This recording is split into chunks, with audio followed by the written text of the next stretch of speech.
Let me tell you about Ben, who had a restoration company in Idaho. He was trying to grow his business, but his team kept holding him back. They couldn't represent his company well. He couldn't connect with his clients. They were causing callbacks. They were blowing up his phone all the time. But Ben was determined to make things happen. So he hired himself a business coach so he could be a better owner to his team. But that didn't help because he far surpassed his team's development. So he sent them to technical schools all around the country so they could learn to do the job better.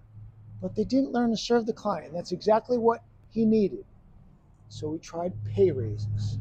He tried getting them new vans. He tried to give them new tools. He tried employee outings. He tried bonusing them if they did a really good job. But the same behaviors kept resurfacing until this one thing changed everything. We met Ben at a trade show, and he told us his whole story, the things he was doing that weren't working for his team, that was holding him back.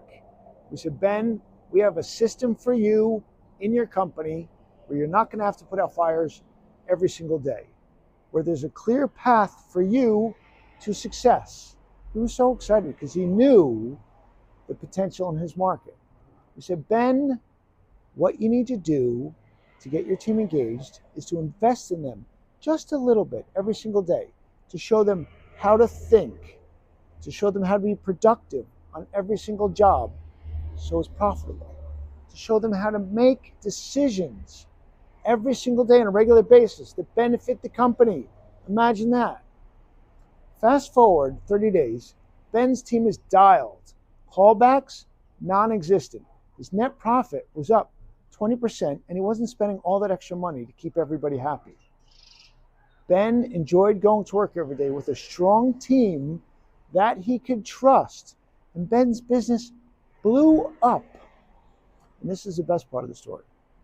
Ben sold his company to private equity, and he always said, I could have never been as successful as I've been without having a great team, and I wouldn't have known how to do it without Supertech University.